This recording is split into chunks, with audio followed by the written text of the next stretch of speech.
Thank you very much.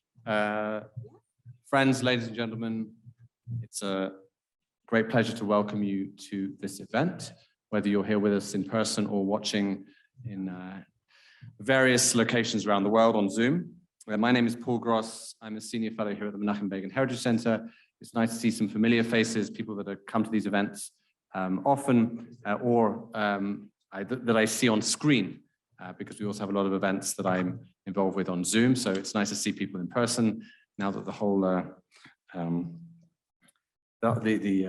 period that we don't like to talk about is behind us. Okay, it's a real pleasure for the Begin Center to be associated with the new initiative that we're going to be hearing about this evening, Israel 2048. Perhaps without getting into the current political situation, perhaps in this period of Israel's 75 years, or almost 75 years, more than any other, there's a need for serious, thoughtful, multifaceted conversation about where Israel is headed, about what sort of country we want to be. I'm going to say a few words, just as we're here at the Begin Center, about Menachem Begin, that when he came to office in 1977, he had a very clear idea of what needs to change in Israel. He set about revolutionizing Israel's economy, opening it up to the free market, investing in too long neglected communities and neighborhoods, pursuing peace with Egypt, and many other things. And of course, Begin's not the only Israeli leader who's pushed through and led extraordinary developments and achievements. And with Yom Ha'atzmaut next week, it's the appropriate time of year, I think, to be reflecting on the real miracle of this country's establishment and its flourishing, its achievements. But its continued success depends on its leaders and its people thinking, as Begin did, how can we do better? What needs to change? How can life become easier and happier for more Israelis? And the perennial question, how do we best attain peace with security? After tonight, I'm not saying we'll have the answer to those questions, but we will, I think, know where to look for serious contemplation of them. The Israel 2048 project, looking ahead to the Israel that we want to see when the country reaches its 100th Yom Ha'atzmaut, is a really fantastic initiative, and we really thank Ambassador Michael Oren for spearheading it, for recruiting an amazing team to support it, and for writing the book 2048, The Rejuvenated State, to help us start the conversation.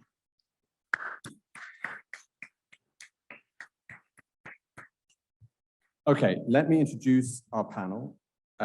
Firstly, of course, Michael Oren, Israel's former ambassador to the United States, former member of Knesset, Deputy Minister of Diplomacy in the Prime Minister's Office, a graduate of Princeton and Columbia. He's taught at Harvard, Yale, and Georgetown. He holds 4 honorary doctorates and was awarded Statesman of the Year by the Washington Institute for Near East Policy and the Martin Luther King Legacy Prize.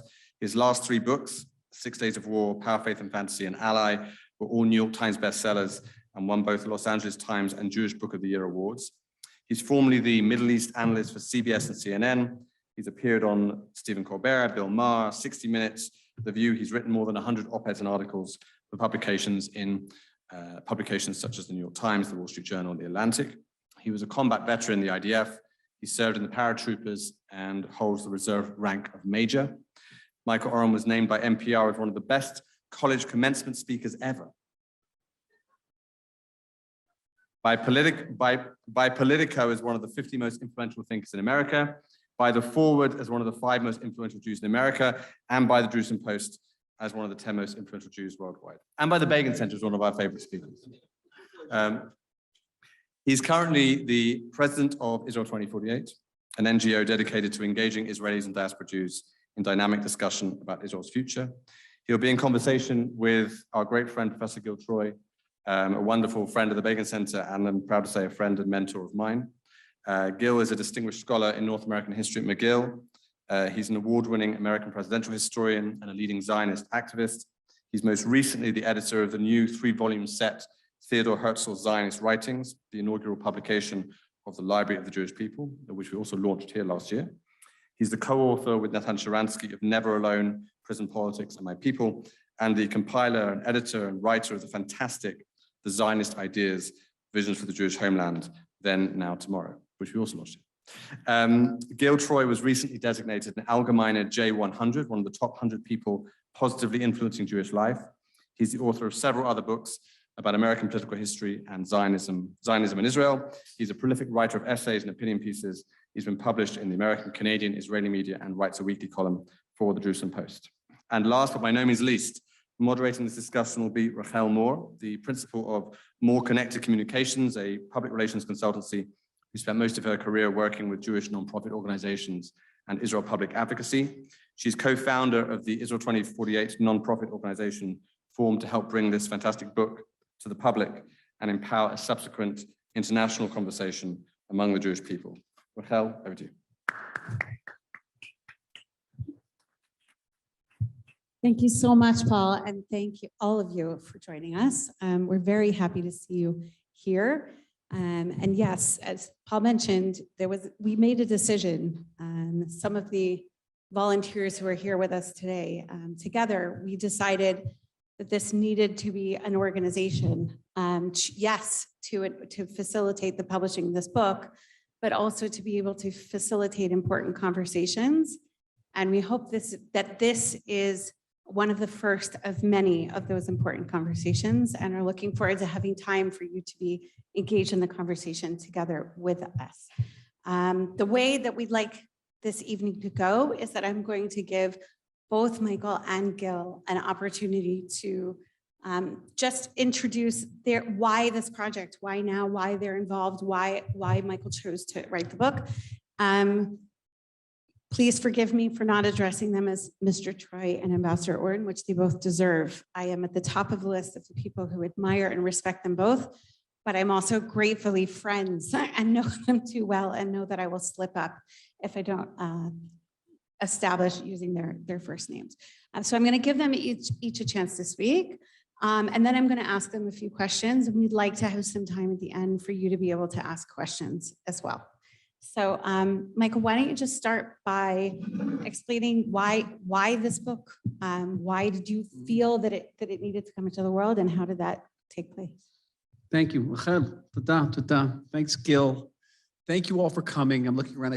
I basically know about 90% of the people in this audience, so it's like a reenactment of my bar mitzvah. Thank you. To our extraordinary leaders in 2048, Isaac Hassan, Eli Ovitz, led together with Rachel, our very dedicated staff, Ben, Raquel here, to Matt Miller, who is the publisher of this book. Where are you, Matt? You're out there somewhere. Matt, who comes over, reminds me that I owe him money on my advance for my previous book. Good man. Love you, Matt. I love you, Matt. And to Tammy, who makes sure I get in one piece to various places. Thank you, Tammy. Israel 2048 began as a conversation between myself and the then and apparently current Prime Minister about 5-6 years ago. And I walked into him, and we had the kind of relationship where we used to schmooze, okay? Bibi doesn't schmooze very often with many people. We had a schmoozing relationship. Usually it was between 2 and 3 in the morning during all-night Knesset debates. And usually about books. But I walked in and I said to him one night, I said, we never have a chance to think about Israel's future. We are so bogged down in current crises that we never think about what kind of state we want to leave for our children and grandchildren. And we all remember that that time, the 50th anniversary of Israel didn't seem that long ago. And so 25-year leap to the 100th anniversary was not beyond, it was not beyond the ken. And as actually Bibi is fond of saying, he says, 25 years is a long time in the minds of young people, but not necessarily in the minds of somewhat older people.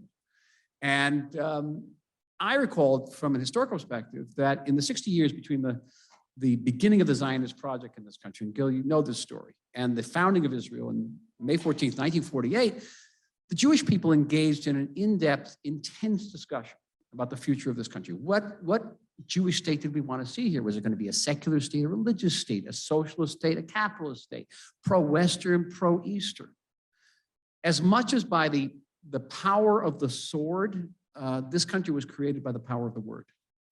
And many of the foundational institutions of this country, Kupat Cholim, the Hebrew University, are the products of those discussions. And somewhere along the line, we've lost that ability to think about our future. We are so bogged down, and particularly now, deeply, profoundly bogged down. And so the Prime Minister then suggested that we create a state commission state commissions, Vadam Mamlechtit, are very hard to set up. They involve legal procedures. And that took an entire year, by which time the government had fallen.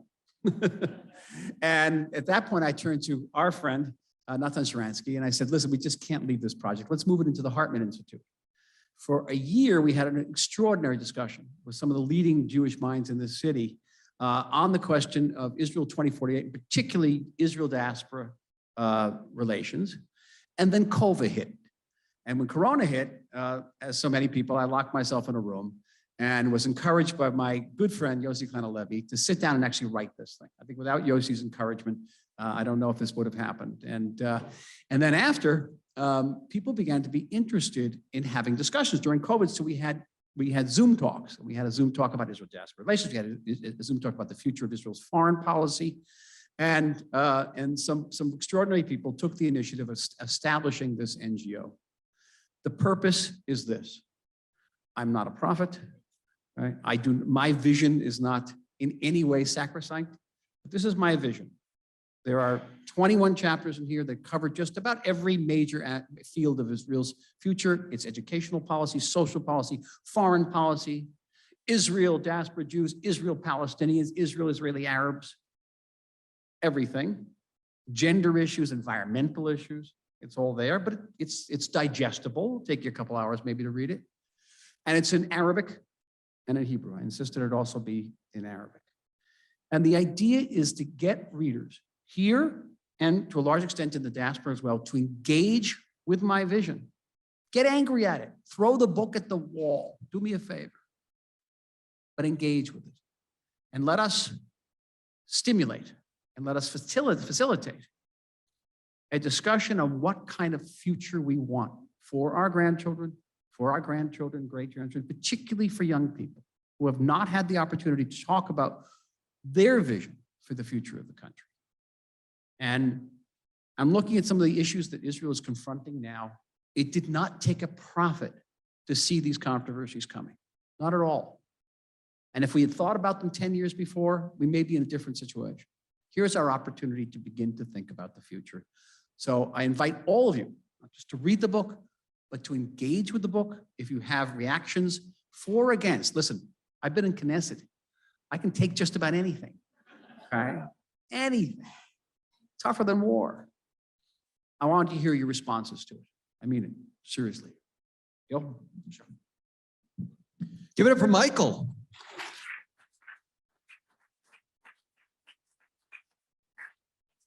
It's always a particular pleasure to be at the Begin Center, which has become such an important home and launching pad for conversations and for vision and for Zionist values, as old-fashioned as some of those ideas might be.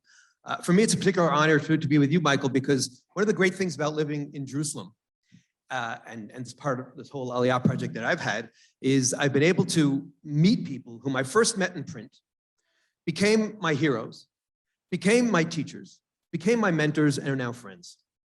And I'm really honored to be able to call you a friend, but more important than that, I just want to thank you in the name of so many of us for teaching us so much over the years, for inspiring us so much over the years, and for continuing that with this very bold project. I buttered you up enough? No, we could go more, but I was in Jaffa and we were in Jerusalem. Having tried to charm you, now let me tell you what's wrong with this project. This is deeply, deeply ahistorical. This is in many ways un-Jewish, and it's anti-Israeli. It's ahistorical, right? We historians, the one thing we're not supposed to think about is the future. I always say, as a historian, it's hard enough for me to predict the past. I can't begin to predict the future. And the fact that the two of us are sort of these experts in the past, what the heck do we know about the future? It's un-Jewish, because one of the things I love about being Jewish is people always say, what made you a historian? I said, because every holiday we have is rooted in history. We time travel constantly. We go back, and this next week, we're going to be going back 80 years to the Warsaw Ghetto. We're going to go back 75 years to the foundation of the State of Israel. Just a few weeks ago, we were going back 3,000 years to the Pesach Seder, to the Yetziat Mitzrayim. We never go to the future. But the era of prophecy is over. And it's anti-Israeli because you already suggested we are the ultimate country of the patent. We're the ultimate country of the seat of the pants. We're the ultimate country that doesn't have words like accountability, that doesn't have a forward-thinking budget process. So what are we doing? The genius is that this is a deeply Zionist project. And what you said, that's what Zionists do. Zionists don't just live in the present and don't just root ourselves in the past, but we also think about the future and we roll up our sleeves and make it better. And I was honored to be here when we launched the Theodor Herzl project. I have to give a shout out to Matthew Miller. And the two things that really struck me about Theodor Herzl were, one, what was his great gift to the Jewish people? After centuries of a leap of faith, and of course we need that so much, still, he gave us a leap of hope. What's the leap of hope? That tomorrow will be better than today, and it's our responsibility to roll up our sleeves and make it happen. And the second thing is when you read his diaries, all 2,700 pages, every day he woke up and he tinkered, he thought, he brainstormed. What should the flag look like? What kind of workers' relations should we have? What kind of machines should we have in this Jewish state? And you're continuing that.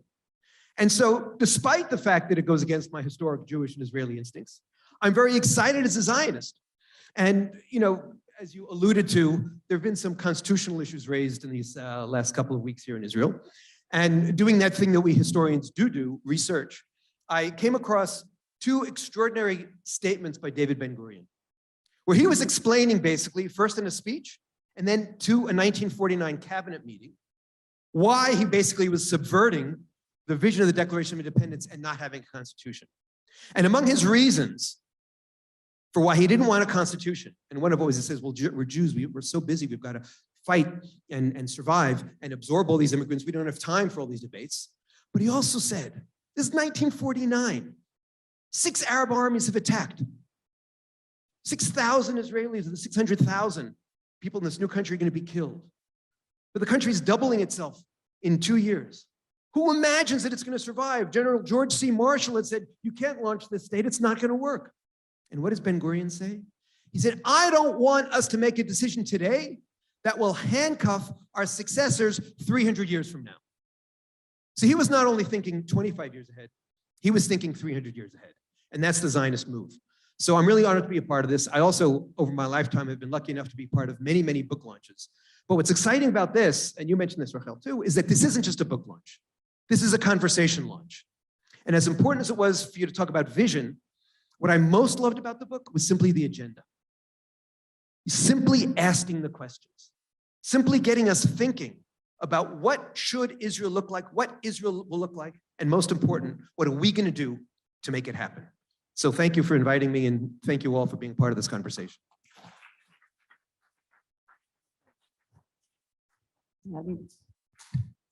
I just want to start by saying that we are very different. We are different parts of Israel with different faces and different locales and different views. And I did not get involved with 2048 and insist that we needed to make this big project because I agree with everything that Michael Oren writes. I'm just very much agreeing with what Gil is saying, that what I find so compelling is that he's initiating a conversation and inviting us to disagree.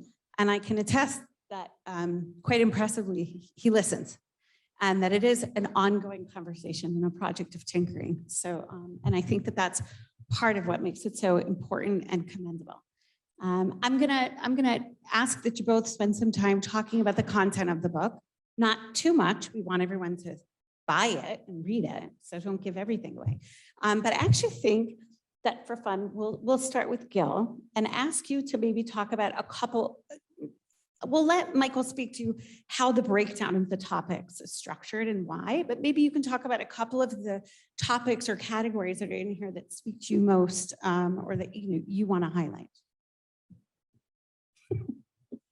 I really put him on the spot. I read it.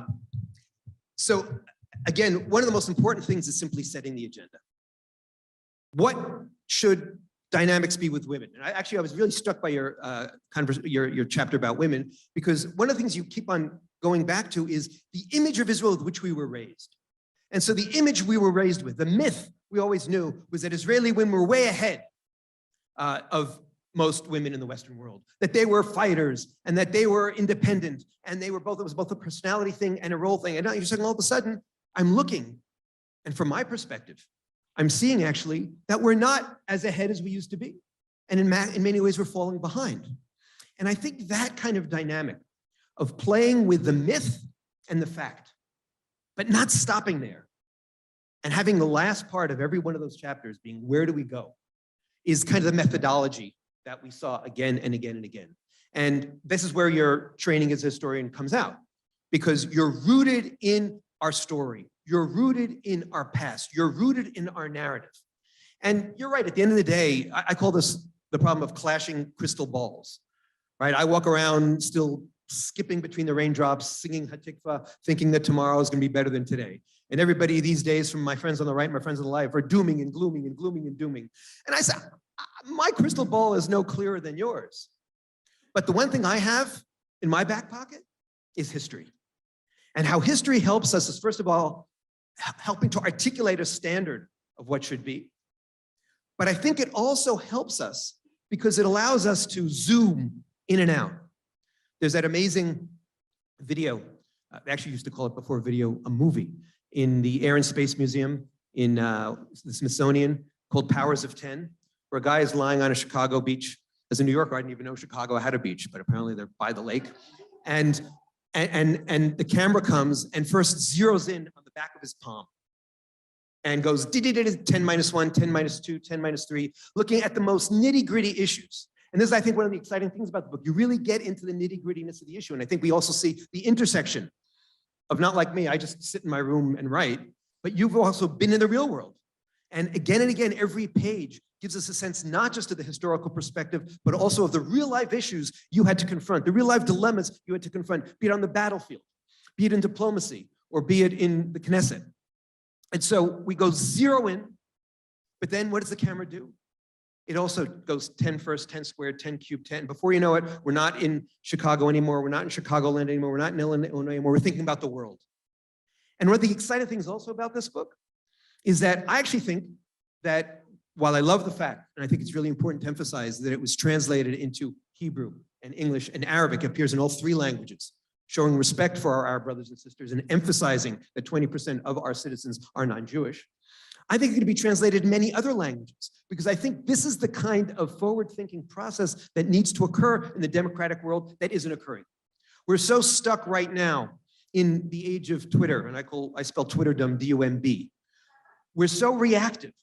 We're so worried about the insults from yesterday and canceling somebody tomorrow that we're not thinking about how we build. And so the other thing that's exciting to me, I know I went very mega on this because I want to give Michael a chance to really set the agenda, is it really an opportunity to get us thinking about where do we not only need to go as Jews and as Israelis, but where do we need to go as Westerners, as Democrats, lowercase d, liberal Democrats, as nationalists, which to you and me isn't a dirty word. It's a neutral term. We saw it in the 1940s. Jews experienced nationalism at its ugliest with Nazism, at its most illuminating and elevating with Zionism, and ultimately as humanists. So I think that's the kind of excitement that we're going to hear now as you set the agenda. Wow, that Dodge was great. I'm getting out of Dodge. What, same question? Talk about the different chapters, the breakdown, maybe give us a couple of examples. Mm-hmm. Like I said, not too many. We won't be left wanting more. That's all right. I could just spend a couple hours of here talking examples. about this. But also how you came to the process of breaking it down. I know from experience and being there, it was somewhat of an organic process and there was a lot of feedback involved. Oh boy, some of it rather heated, especially on religious issues, especially about the Haredim. A lot of sections that deal with the Haredim here. And that was, I think, the most sensitive of all the issues. It's interesting. Okay, so mention, I'm sure I come to this with an historical perspective, but also a political perspective.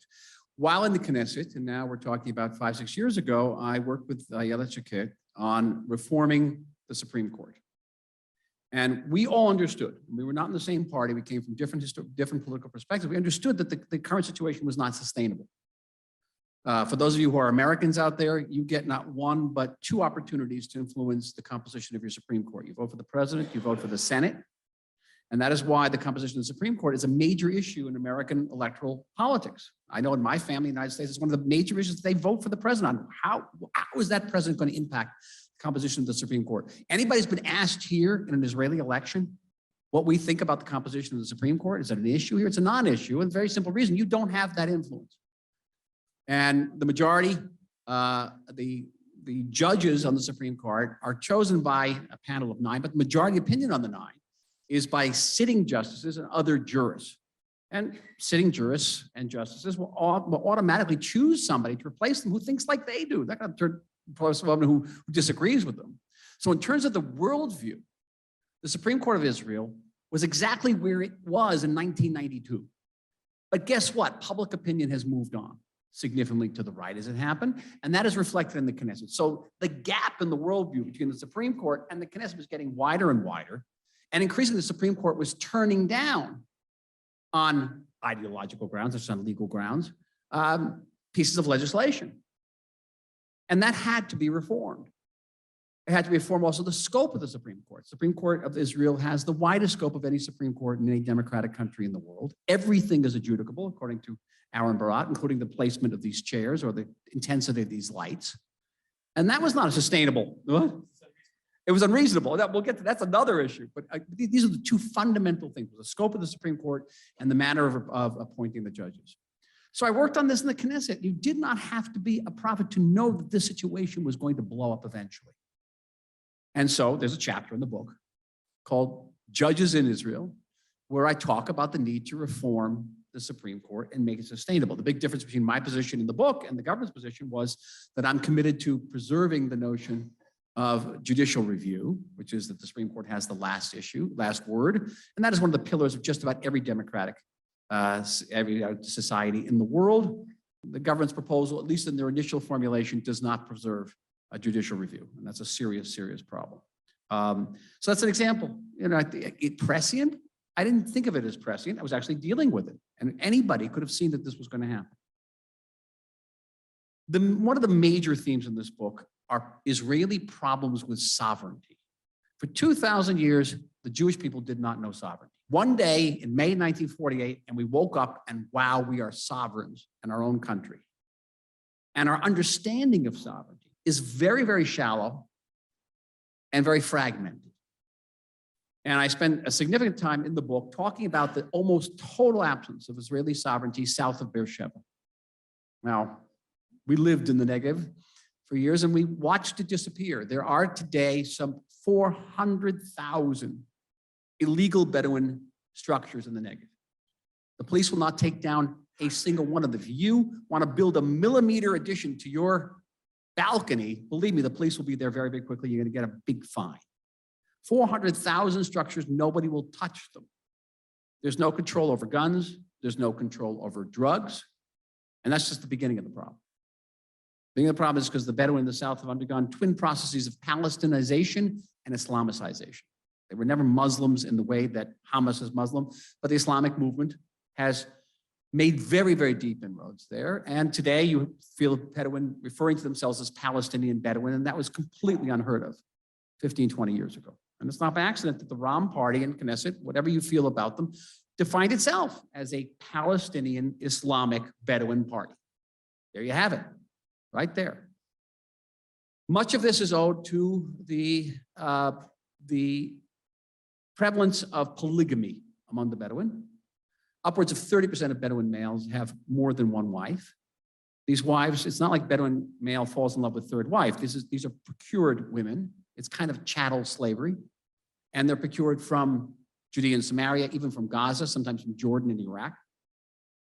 And with our child subsidy situation, a Bedouin father having 50, 60 kids does very, very well every year, every month, can earn something in the vicinity of 500,000 shekels just by procreating. Very nice. And but polygamy is illegal in the state of Israel. There are 4 laws against polygamy in the state of Israel. Are they enforced south of Beersheba? They are not. They're not. And so that situation poses ultimately an existential threat to the state of Israel. And by the way, don't ask me. Ask some of the leaders of the Bedouin community. They'll tell you it's an existential threat to the Jewish city. When there were riots in the Bedouin in the south about 2 years ago, they put out statements saying, hey, you're next. And so we don't understand sovereignty. A daughter-in-law is a police officer. The Israeli police are hemorrhaging police people. They work too long, 0 salaries. If we do not quadruple the number of police, if we're not to be able to address the total absence of Israeli sovereignty in the negative, that's 62% of the country, folks. 62% of the country has no sovereignty over it. And there are other areas in Galilee where it's not much better. And there are other populations, not just Bedouin, over which the state of Israel does not exert its sovereignty. And if anything, this book is designed not just to have Israel have a second successful century, it's to have a second century at all. And if we don't address these issues now, then we will be in very endangered territory. Now, I don't want to leave you on a depressing note, but I will. And because I want this to sink in. One of the silver linings of the recent upheavals here has been a deepening awareness that we cannot just shove these things under the carpet. We can have a situation with a Haredi public that is giving its youth a less than second-grade education, because according to any demographic slide rule, we're going to, in 20, 30 years, we're going to have something between a quarter and a third of all elementary school children will be Haredi, but they will not be able to sustain this economy. And that's something we have to address right now. And I get the sense from the recent upheavals that people are becoming increasingly aware of it and are unwilling, as they say in Hebrew, lavod haseder, just sort of pass it on. And that's very good. Awakening of society is crucial. And I've stolen an idea from Rachel, because I steal a lot of ideas from a lot of people. So I just want you to know, if you say something here, if you have any chance it's going to be stolen. She says that what we're going through now is the adolescence of the Jewish state. It's 75 years old. We're finally growing up. And I derive a lot of satisfaction and peace from that. Thank you. Okay, thank you. You sort of, I don't know if preempted me or lined me up for my next question. I'd like you to speak specifically to the people who are watching and the people who are here, like these two young women who are sitting in the front row, who are about to complete high school, and challenge you both to address why. What's the chutzpah? Address the chutzpah of asking them to dream and have a vision for the future and think big when they are worried about tomorrow, when they are worried about today, when there's so much division and instability in the country right now. How can we be bringing everyone to a point where we're asking them to think about what they would like to see and what will be? Here, fall back on the historian's hat, okay? I have two historian's hats. One is a personal hat and one is a national hat.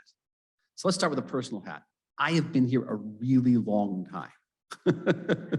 I'm coming up to my 50th anniversary in this country is not beyond the canon. And when I came to this country in the 70s, Israel did not have peace with Jordan and Egypt.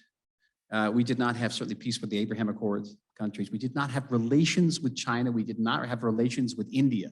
Not only could you not go to India after the army on your Achrei, Shirut Tiul, but they wouldn't let our national badminton team play in India. They wouldn't let our national chess team play in India. It was an enemy country.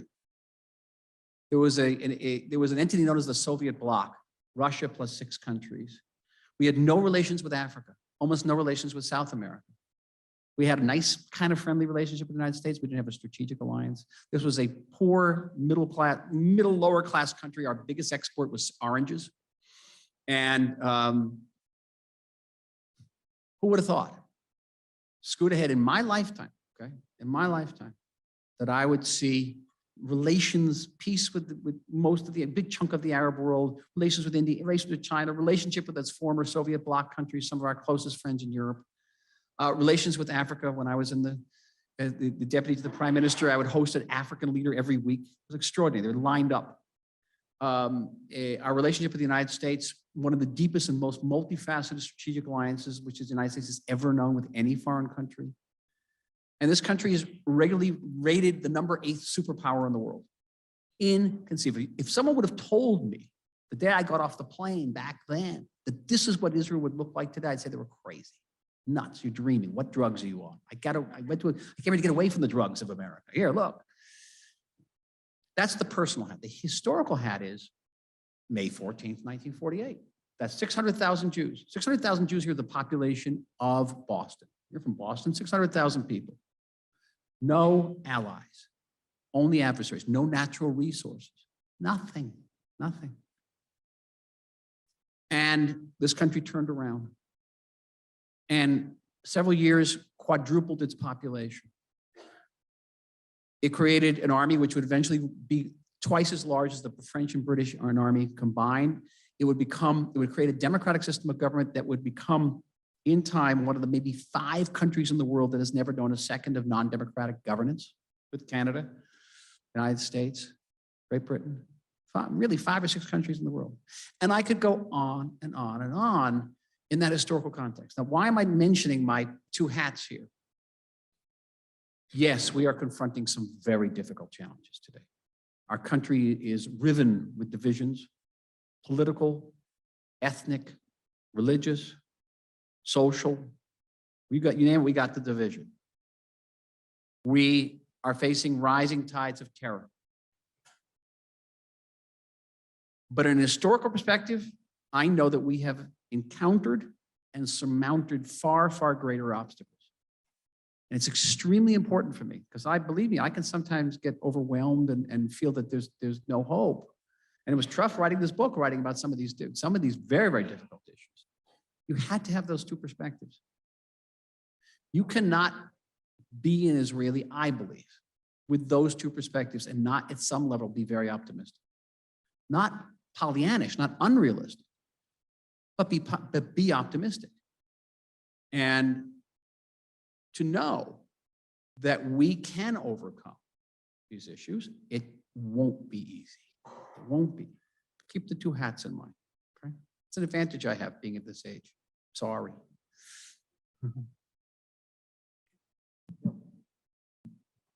I certainly agree about the historical dynamic. We're not just the startup nation, we're not just values nation, but we're the Phoenix nation. We've been, many, many years ago, we were called the ever-dying people, and we've created the written off country. How many times have people said Kaddish over Israel and Israeli democracy in the last 3 months alone? Let alone the last 30 years, 60 years, 75 years. People are constantly underestimating us. And we're a part of that. You're probably young enough, unlike many of the rest of us in the audience, to know the song, I get knocked down and I come up again, right? We're the people who are constantly got knocked down, but we keep on coming up again and again and again. So I agree with you on the historical dynamic. We've talked about history. We've talked about sovereignty.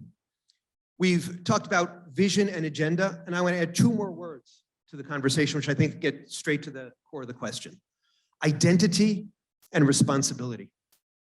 I actually think that there's no greater curse than living in the modern world and just living in the me, the my, the more, the now. I actually think that some of the existential challenges that we have are blessings because we get to think bigger. We get to ask questions about what's important to us. We get to ask deeper questions about who am I, which is identity. What I'm seeing right now, especially with so many of the wonderful young people I meet through Birthright, who are amazing people, but they've been culturally deprived. They've been deprived by their parents of a sense of history and of a sense of identity. They're nothings, and they come to Israel, and in 10 days, they get a sense of what's it like to be a something. So that sense of identity, that sense of us being something, of standing for something, even if we sometimes stand for different things, is important because we're passionate. And also historically, let's think about the fact that we're really, really good at yelling. I'm going to ethnically stereotype for a second if I can be politically incorrect. I spoke to actually a minister in the government recently, and he said, what do you expect from a country of Poles and Moroccans? Everybody's hysterical.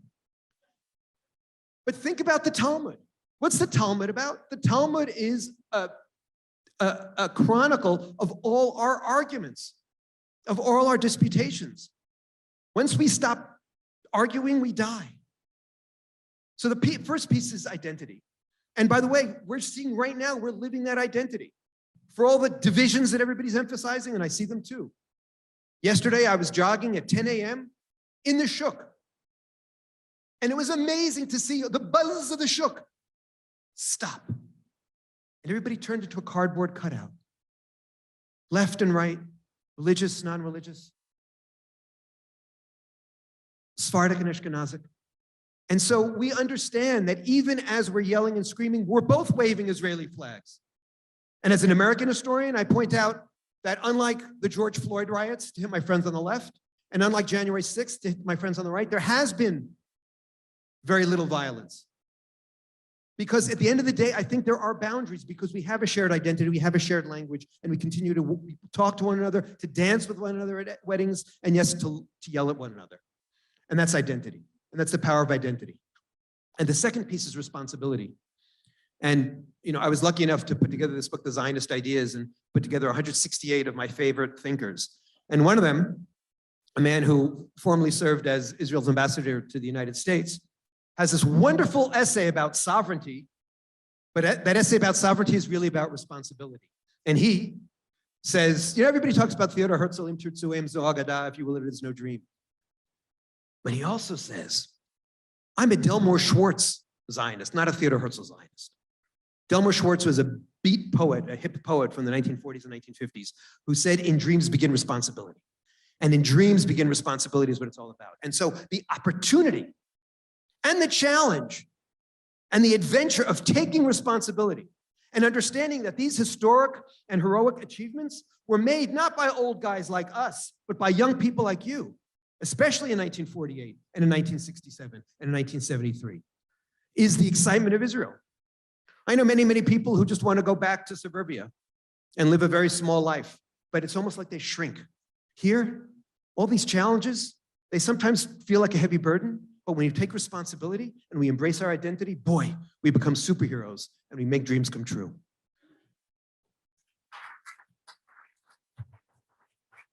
Beautiful, both of you.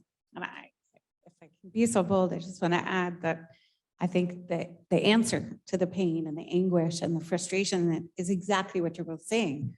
It's wholly arguing. It's Dafka saying, what are we learning from what's going on right now? How are we using that as the impetus to make things better for 25 years from now? That's the exercise. You're saying, irrespective of what you think about the current controversy of reform, not reform, the fact that hundreds and hundreds of thousands of Israelis come out of love and fly Israeli flags and sing Hatikva, is it, to my mind, by international standards, totally extraordinary.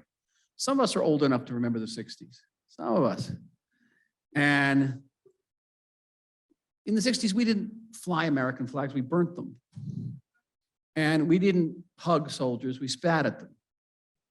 And the depth of love and taking responsibility in this country is something that I don't know any parallel. I don't know any parallel around the world, and perhaps even in modern history. The closest thing I can think of is, Czechoslovakia in 1989. And I think, irrespective of how you feel about this controversy, there's reason to be very, very proud and hopeful because the way this country has conducted it so far. Before we move to questions, I'd like you both to talk about, you've laid out for us your vision for the country at 100. I'd like you to talk about your vision for 2048, the book, and what this is going to, what you hope to see come out of the hard work that's been in over years and finally having the book published, and what you hope is the response to the people who are here reading it, and what you hope to see come out of this project. As much as I like people to be inspired and impressed by the book, I want them to be pissed off. Get really angry at this book.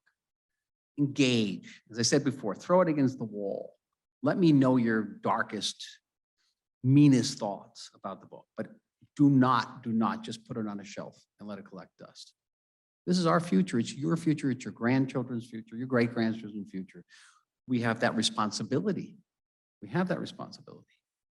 So the purpose here then is to launch a national initiative that will focus around town hall meetings. I spent a lot of time in town hall meetings. This was a great civil society, a great culture of town hall discussions around the country. I've been all over this country, town halls, matnasim, bete sefer. I'm in Renana next week at a show talking about 2048. And to get people involved, every town hall meeting on a certain subject. Let's talk about Israeli Arabs. Let's talk about the peace process. The longest chapter in this book is about the Palestinians, by the way. We haven't talked about them, but they're there, longest chapter. And from then we are thinking in the Amuta, in the NGO, about curriculum development, international symposia, and engaging diaspora Jews as well. And we have an American board that's very, very active and very, very committed to us. And it's great. It's an uphill battle. Again, because we're so deeply enmeshed in our current crises, our current issues, to get people to stand back and say, okay, let's think about the future and think about it in a concrete, policy-driven way. Because when I wrote this book, I made two vows. One, that I would not shy away from any issue, no matter how controversial and complex. And two, that every treatment would be policy-driven. This is what we have to do. Not what we have to think, what we have to do. There's only one underlying assumption in the whole book, and that is that there is a Jewish people endowed with an inalienable right of self-determination to independence in our homeland. That's the only guiding principle in this book, other than what I talk about in the last chapter, which is Zionist responsibility and how we cannot in any way advocate that responsibility. So read it, get pissed off. John Dewey, the great progressive philosopher, back when progressives believed in progress, said, democracy begins in conversation. And so part of it is just having the conversation and having a sophisticated conversation and a thoughtful conversation and a curated conversation. I think actually that's what really you're doing. You're curating the conversation, you're setting the agenda. And also I invite people to look at the 21 chapters and say, what should be chapter 22 and chapter 23? And there was a famous Nobel Prize winner who said, they said, how did you learn to become such a successful scientist? And he said, because I'd come home every day and my mother didn't say, Izzy, what did you learn? She said, Izzy, what did you ask? Did you ask a good question today? And so you have to continue to be asking the good questions and the tough questions. And we have proof that you're a far more sophisticated historian than I am, because you call this the rejuvenated state and spell it correctly. I wouldn't be able to resist and call it the rejuvenated JEW state.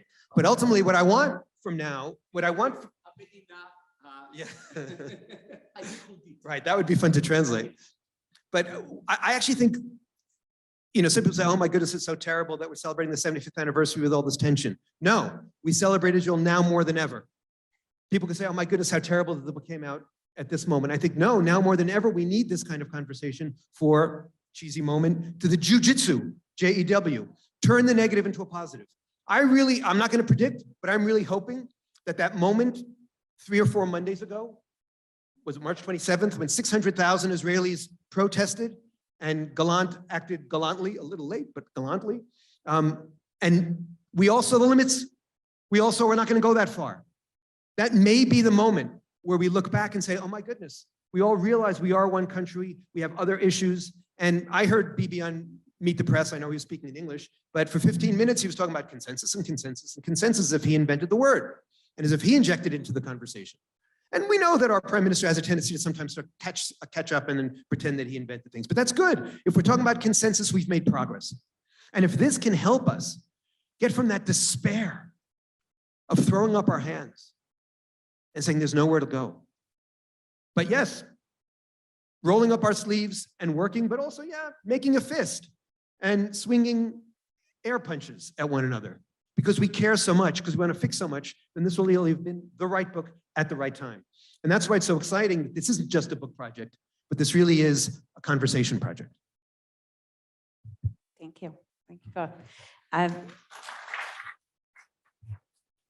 Before we close, I would like to invite anyone in the audience who may have a question.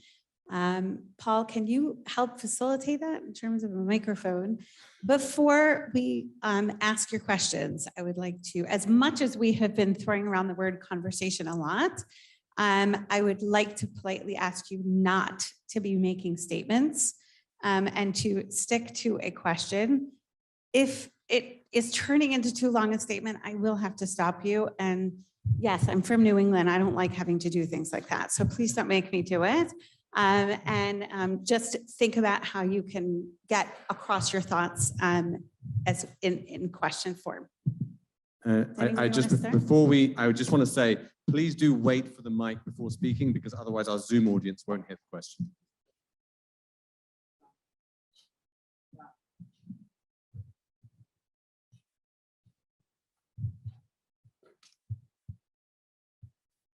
Hi, Shalom. How do you convince, first of all, thank you. How do you convince populations who aren't necessarily invested in the future of the state of Israel as the state of Israel to get on board with this project? Really good question. I mean, it pertains to two populations in particular, to the Israeli Arab population and the Haredi population. I think that I've had extensive connections with the Haredi population, both here in the United States. You cannot generalize. There's no Haredi population or community in the state of Israel. They're communities, and they are in different places. And the differences between them will continue to grow. And some of them will be interested in engaging that conversation. The conversation may be a little bit different than it would be, for example, on a kibbutz. Be different. In one of my public roles, I initiated a project to have a Haredi birthright, okay, program. You laugh, but my own meeting with the Haredi leadership of the United States, they said, listen, we're the most Zionists. We send the most money to Israel. We send our kids to Israel. And that this is a huge chunk of the Jewish people, a very affluent and increasingly influential part of the Jewish people. And we should be building a relationship with them. But this can't be the same thing as our birthright. They're not going to go drinking on Dizengoff Street on Saturday night, right? It has to be different. So the conversation would have to be different. With Israeli Arabs, it's going to be even more challenging, but that's one of the reasons why the book is in Arabic. So one chapter in the book talks what I call, and those of you who are from the United States will recognize this has resonance, the New Deal. And it's an idea I've had for many years that we should make a deal with Israeli Arabs. And what's the deal? It's very simple. On one hand, Israel declares war against discrimination, but true war just doesn't sort of shake its head and click its tongue. No. War to assure total equality in the workplace, in universities, in government, true equality and true opportunity. On the other hand, Israeli Arabs are loyal to the Jewish nation state of the state of Israel. And if that seems like an extraordinary notion, note that of the 194 nations in the world, most of them are nation states. And most of them have minorities that are not part of that national identity, and they are loyal. I'll give you a good example. Who's from Great Britain in this country? Yay, hello, Great Britain. You got a flag that has not one but 3 crosses on it. Any problem saluting it? Any problem singing a hymn to the head of the Church of England? Right, an anthem? How many Anglo-Jews have fought for that flag? How many Anglo-Jews have fallen for that flag? Why can't an Israeli Arab salute the Magen David? It's not outrageous. That's actually the norm in international affairs. Outrageous. So that's the New Deal. And that's one of the reasons why I put this book into Arabic as well. Because we have to, as Gil and Rachel have said, they're 21% of our population, not going anywhere. We do have an offer now to translate it into French. We want to get into Russian, Spanish. Better get in Spanish for Tammy from Colombia. Yeah, that's your answer, Martin. Shalom. I wonder if your book deals with the issue of not Palestinians, but Palestinianism, which is a philosophy of Islamofascism. And these are our enemies. And I don't see how we could possibly continue living with a group of people that is promoting Islamofascism against us and our destruction. So could you please talk about that a little? Well, if you're the historical perspective, you don't see that much difference. That the effort to destroy this country at its birth and thereafter always had a major religious component. And I have a good perspective because I think I've been involved in almost every peace initiative, going back almost 30 years, from one degree or another. I also participated in the last round of negotiations with the Palestinians. And I learned a couple of things. One of the things is that you can spend 20 years in university and you will not learn as much as you will learn in 20 minutes of discussions with the Palestinians.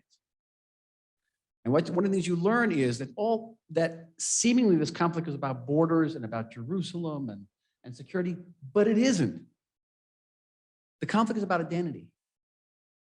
And identity conflicts are extremely difficult to resolve. Or as one Palestinian negotiator said to me, quote unquote, you want us to recognize you as the Jewish state? Don't you understand that by doing that, you'll be negating our identity? All right. And something I realized in the Fala Simon, we wake up in the morning and we're Israelis and Jews, not because we're not Palestinians. They wake up in the morning, they're Palestinians because they're not us. And by recognizing us, that's negating their identity. Very, very difficult. So where does that leave us? Why? What do I write about in this book? I said, okay, if this is a situation, how in any way can we move forward to a better place with the Palestinians? How can we defend ourselves? And it's a hard book. Yesterday, I was at the Shiva for the D family. I had this discussion with Rabbi Dean. Our discussion, a little bit with Steve Flatow as well, talking about a eulogy that Moshe Dayan gave for his friend Roy Rothberg in 1956. You know it. I think it's the only honest word ever said by an Israeli politician. I strongly recommend it. Yeah, sure. It said, he says, Moshe Dayan gets up at this eulogy. He says, let's be honest with ourselves. We will not be able to exist here unless we have the swords at our hips forever. And we have to internalize that and stop kidding ourselves. 1956, he says this. I get complaints. I'm getting a little long. The last point is this. Every time there's a round of fighting, every time there's a round of terror in this country, I get the same questions from American thinkers, journalists, and that is, we understand what the tactic is, but what's the strategy? And my response is always, don't you get it? The tactic is the strategy. What does it mean? From May 14th, 1948 to April 2023, every couple of years, we're going to have to give a hit on the head to those people who want to hurt us. And some of those people will internalize that they're not going to be able to destroy us, and maybe they'll make peace with us. Maybe there'll be a Sadat and Hussein out there, or the Emiratis, or the Moroccans, maybe, but some people won't. And every once in a while, we're going to have to hit them hard on the head. And between dealing those hits on the head, we will develop this country. We will develop this. Look where they are, look where we are. That tactic is the strategy. The strategy is to survive and thrive here. Every once in a while, we may have to fight to do that. That's the message of Moshe Dayan, 1956. Rachel Avraham from the JNS newspaper. I would like to ask how regime change in Iran could affect your vision for Israel for the future, because as we know, the Islamic Republic of Iran is propping up the Palestinian Islamic Jihad and Hamas, and always making it more difficult to make peace between Jews and Palestinians, also between Jews and Israeli Arabs. And if there's a regime change, how do you think it will affect Israel's future? And if there isn't a regime change, how do you think it will affect Israel's future? Oh, I don't think you want me to answer that. That's a different conversation. One of the most disturbing, perhaps the most disturbing aspect of the controversies of the last several months is a sense of Jewish deja vu. We have in the audience a great historian of the Second Temple period of Josephus, Jonathan Price. And he'll talk about Sinat Chinam, that when the Romans were besieging the city of Jerusalem, the Jews were busy killing one another inside. Right, Joe? And I've had that sense of deja vu because the Iranians now are on a roll. They've just now reconciled with the Saudis through the good offices of the Chinese. They've signed a $100 billion 25-year contract with the Chinese that has a military dimension. They've engaged now in a very successful military alliance with Russia. They have now strengthened their ties with Hamas and other Sunni terrorist organizations and surrounding us. And what are we doing? All of this while the Iranian regime is not walking, but racing toward nuclear military capabilities. And we are fighting one another. And believe me, they know it. They know it very well. And the round of terror that we've seen is directly related to that. They're probing us very successfully. That's terrifying for me. I've been involved in the Iranian issue now for 17 years, at just about every level you can imagine. And my feeling strongly is that we are headed toward a regional confrontation, which is every bit as big as the Yom Kippur or Six-Day Wars, and perhaps worse, because, and right now I see no reason, no way of averting it, because the raison d'etre of that regime is to destroy us. Raison d'etre. And the question is, do we take responsibility? Do we take our destiny into our hands? Regime change, halavai, inshallah. I don't see it happen. They've weathered these recent rounds of demonstrations very well, by the way, very well.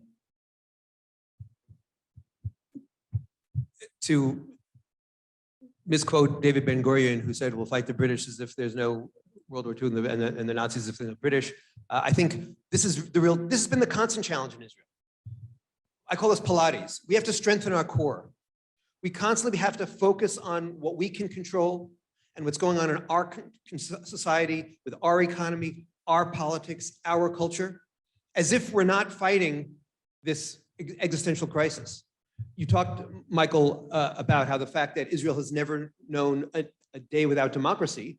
In your book, you also emphasize that Israel's never known a day without peace, making it really the only democracy in the world that has had that great achievement amidst such amazing challenges.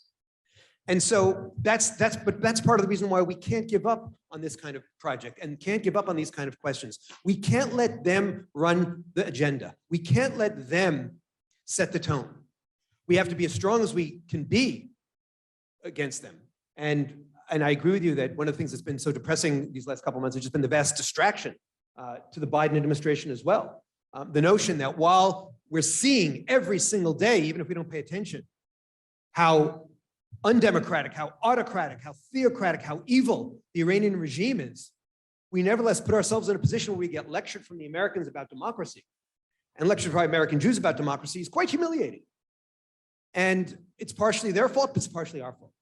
And so, again, it's that theme of responsibility. We continue to act as if we're not paying attention to the outsiders. We have to make sure that we have the best society, the most perfect society, the most ideal society, the most democratic society, the most humane society possible. But we also always watch our backs and each other's backs, and we make sure that our army is as great as it is. And by the way, everybody's talking about the reservists, but with 2 kids in the army, they report to me day after day that politics stays outside, and they're blue and white and they're khaki. They're not one side or the other. And that's the greatness, by the way, and those are our kids. So our kids are maybe teaching us, the grownups, how to understand patriotism and how to understand self-protection and self-defense.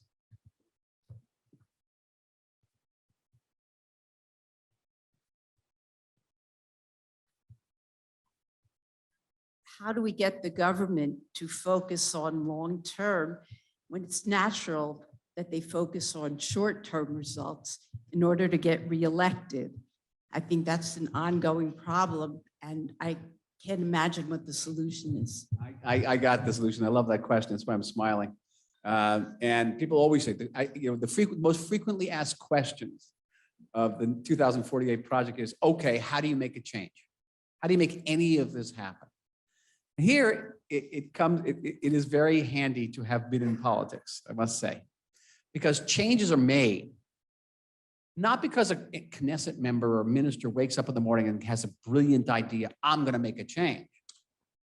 Change happens when there's a knock on the door of that member of Knesset and wakes her up at 6 a.m. And when the door opens, there are 100 people outside who say, if you don't make this change, we're not going to vote for you again. So the 2048 project is, in the first instance, certainly about awareness. We are in the awareness and education field. Because if I told you, I don't know how many people understood that south of Beersheba, there's no Israeli sovereignty, and there are 400,000 illegal structures there. How many people actually knew that? You knew it, great, but very, very few people knew that. And you cannot make that type of demands of your decision makers unless you're informed. And so the supporters of the project have said, okay, at some point, we want you to get in the mobilization business. That's stage 2. Stage 2. But right now, we're educating, we're aware, because someday there's going to be a knock on somebody's door at 6 a.m. And they're going to say, quadruple the number of policemen in this country, or you're not going to get reelected. Simple as that. You also talk in the book about maybe having some structural changes in the Knesset, in the way Knesset is elected, in the way, because that's part of the problem right now. And this touches on the judicial reform. I was just in Australia, and Australians, like Americans, understand that the issue isn't only separation of power. It's also democracies work with fragmentation of power. And it's not just to avoid over-concentration of power, but it's also to have diffusion of, that favorite word, responsibility. And right now, because of party discipline, because everything so focuses on the prime minister and the coalition, we have this distorted position where you can't, if you're in the Negev, my son was just in Beersheba over Shabbat, and he came back saying his friends said that their quality of life in the last 2 years has deteriorated. Who are you going to call? Who are you going to turn to? There's no member of Congress or senator from Beersheba to work with cross-party, right? Remember that old-fashioned term bipartisanship? To say we're going to every now and then put our party identities aside for regional issues, for broader national issues. When Nir Barkat was mayor and there was a spate of break-ins in the German colony right here in my neighborhood, and somebody asked about it, he said, I'm only the mayor. He says, I can't control the national police. I can beg, I can try to lobby, but I can't do it. So and this is part of the excitement of the project is thinking structurally. Now, this is one of the big problems in the democratic world today. We all live for the moment, and all our politicians live for the moment, and everybody's so afraid of what's going to be said on social media about them. And we have to think as citizens, as voters, as activists, how do we make sure that our politicians not only think about the moment, not only follow the polls of the moment, but also think about the most important poll, which is what's your historical legacy? What are you ultimately giving to the Jewish people? What are you ultimately giving to the state of Israel? What are you giving to humanity? And that's always been the great Zionist questions, which goes back to the whole excitement about this project. I want to add to that I think this is precisely leading by example. And as Gil was saying, Michael, as an experienced politician, is saying, this is exactly what we need to be demanding of our leaders. What's your vision for 25 years from now? Not how are you going to get yourself elected, but we as voters need to be reading this and thinking about it. We need our young people to be discussing this in the halls of university and then becoming the leaders who feel compelled to answer that question in order to get elected.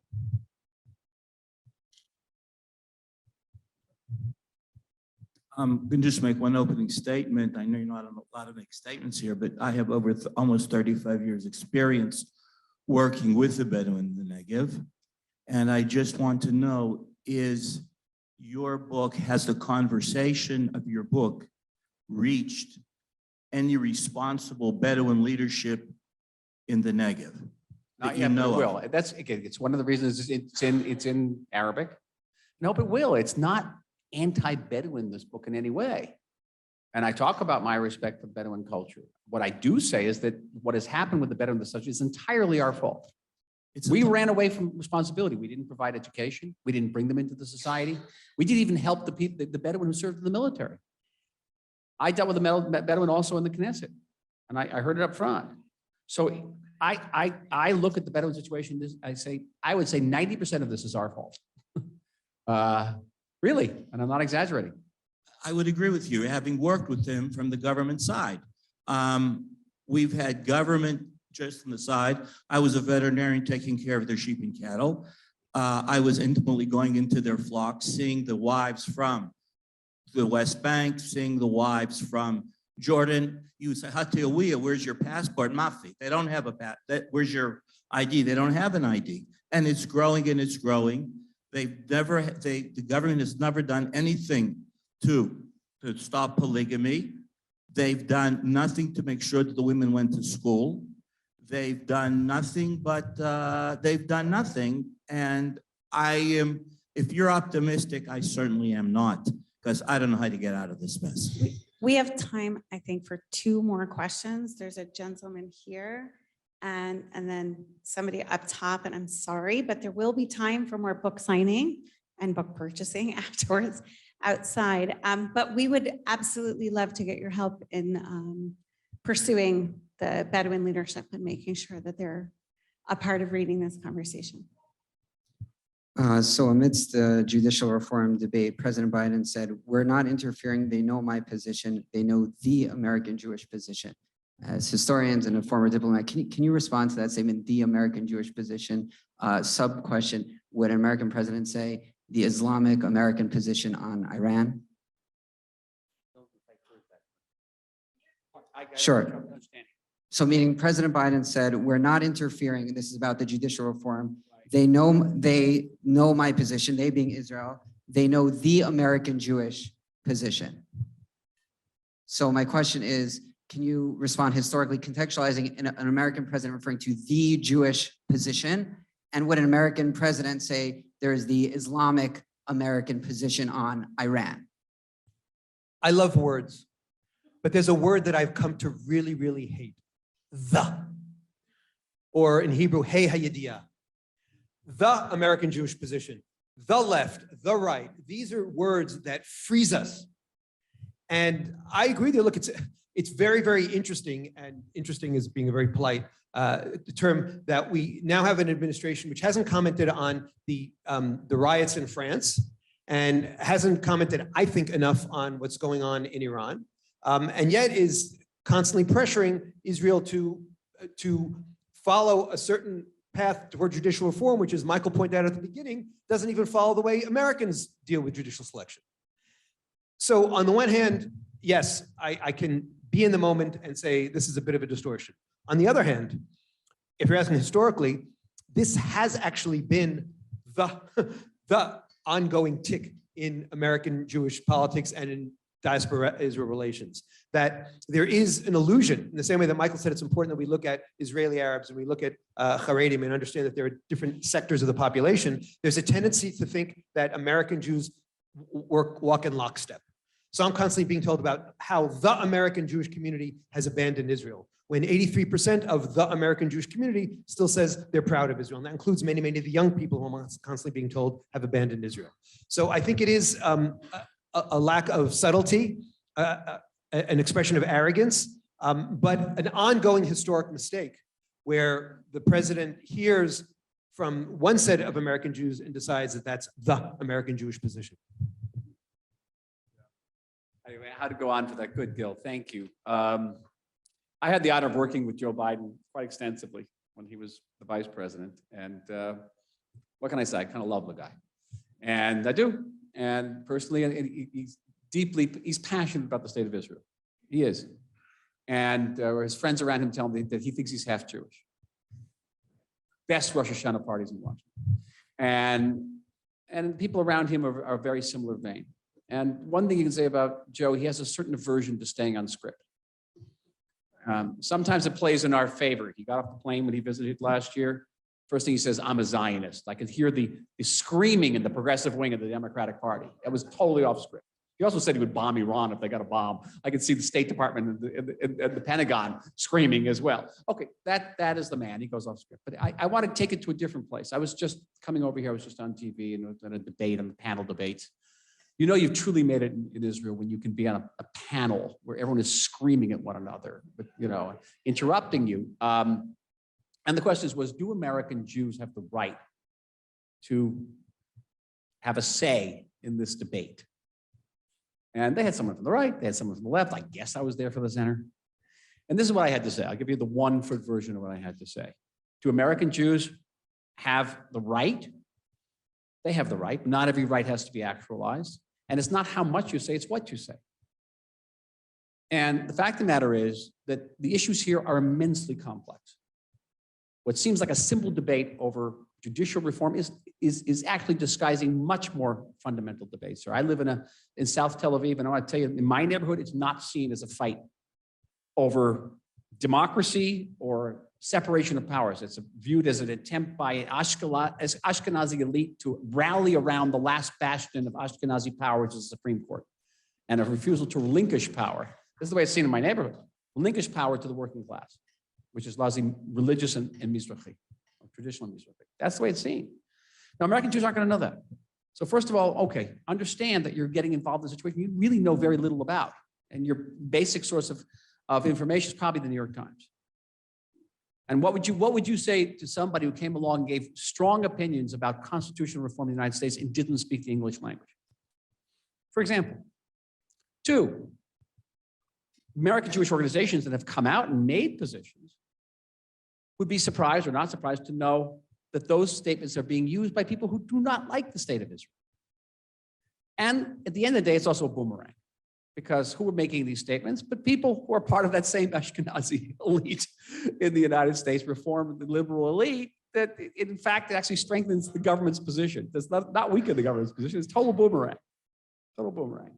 So, and the last point I made is, and I think that Gil, would agree with me, the United States of America, which experienced not so long ago a total insurrection, which is now putting on trial the former president, right, which has a large part of its population which denies the validity of a presidential election, should not be lecturing anybody about democracy right now. A little humility, a little humility. Little bit. So that is my opinion. That has nothing to do with what I feel about the reform. I think it's clear from my book, I don't agree with the reforms of the government, okay? But I also recognize the need to reform. Guess what? Life, reality is not black and white. It's a lot of gray. And it's in the gray that this country has done very, very well. Last point, I have, in the book, I come out against the Constitution. I have been an anti-constitutionalist for more than 20 years. For the same reason that David Ben-Gurion was against it in 1949. First of all, the United States couldn't have a constitution today if they gathered in Philadelphia right now. I want to see Americans agree on a constitution. Israelis are never going to agree on a constitution. We're not. But we can agree on a series of basic laws, like in Great Britain, which can be very flexible and address different issues. But if you try to take this society, which operates incredibly in the gray, and put it into a black and white framework, it's going to crack. If you force every school in this country to fly the Israeli flag, it's going to crack. If you're going to force everyone to sing Hatikva in the morning, it's going to crack. We must have the only parliament in the world where a quarter of all the representatives will not sing the national anthem or salute its flag. Amazing. But we survive. And in many ways, we thrive because we are flexible, because we know how to deal in the gray. And I fear for black and white solutions. I do. Let's be creative. Let's be flexible. Let's continue to survive and thrive. Our last question up here. I'm sorry, we only have time for one more. Good evening, Gil and Michael. I've read some of your books and really enjoyed them a lot. How is the right wing supposed to hold honest dialogue with the left wing that the hours after the election, they were praying for Balad to pass a threshold, which is a party that many of its members, some of its members were arrested for spying against the state of Israel for Iran and Hezbollah. And in addition, with regards to all the things with the judicial reform, that they said that they're not going to serve in the army anymore. They said that they're not going to serve in reserve duty anymore. They removed hundreds of millions of dollars, if not more, from the Israeli economy. Leading political figures on the left wing went all over international media and talked badly about the Israeli government and talked to international governments to boycott Israeli officials. And in addition, when the right had something that was difficult for them, you spoke about the power structure that was held by the left wing and that they're upset and the right wants to take away the power structure that is the Supreme Court from the left wing. But the right... Please put it into a question. See, now I have to be the bad guy. I didn't want to do. Tell us exactly what the question is how the right is supposed to hold dialogue with a side that doesn't respect them. We saw in Gush Katif and in Oslo, there was no opening to have any kind of discussions or whatever. Now that the left, it says something that's difficult for them and they're threatening with all different, forms of protest. And if you can consider that equal protest, and the right is supposed to stop everything and respect and whatnot. When your party was in the Knesset, Kulanu, it still didn't pass. And, Kachlon was pushing it back from actually moving forward the judicial reforms. How is the right supposed to? It's a long question. I'll give you a very, very short answer. 80% of this country is more or less in the center. It's not extreme right, it's not extreme left. And because of the structure of our government and the way we conduct elections, gives undue weight to peripheral, more radical elements in our society. And within that 80%, I am willing to wager, can't adduce empirical evidence. I'm willing to wager that there is a consensus about national service and about sobanut, about refusing to serve. There's a consensus about paying taxes. There's also a consensus about if you have a narrow majority in Knesset that was acquired through a strange division of votes, you do not overnight attempt to change the DNA of Israeli democracy. So it's restraint on all sides. And I think that 80% of Israelis would go along with that. And it's one of the reasons that one of the larger chapters here is about political reform, about the need to create a bicameral house with the type of local representation that Gil is talking about. A desperate need to increase the number of Chavrei Knesset. We have the same number of Knesset that we had in 1949 when we were 600,000 people. We're now 10 million. We have the same numbers of members of Knesset, all of whom are not woefully understaffed, they're criminally understaffed. An American congressperson member gets 25 members of his staff. A Knesset member gets 3. Who has to also double as a driver, a legislator, and a secretary, and occasionally the person who makes the coffee. Okay? Diversity, correct. We are in critical need of that type of reform, but that reform would also give, I think, due weight to the majority of Israelis who fall within that 80%. And the differences between that left of center and right of center today are so small, so small. The problem is we just don't have that political power.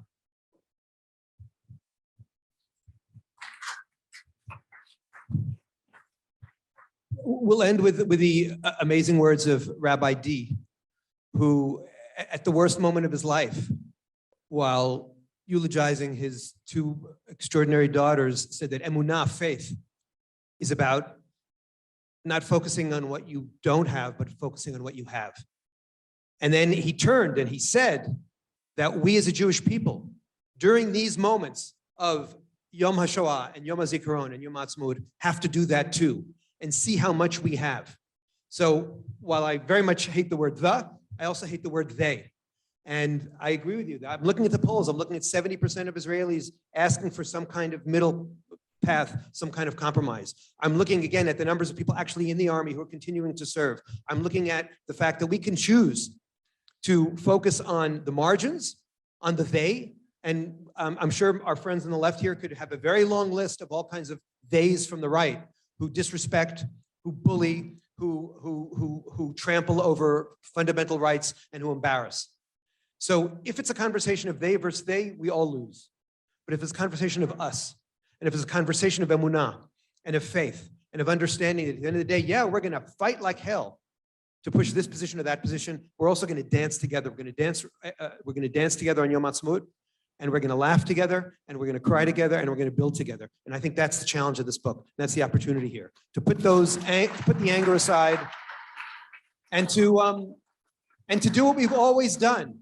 We're always at the edge, and we pull back, and we build something better.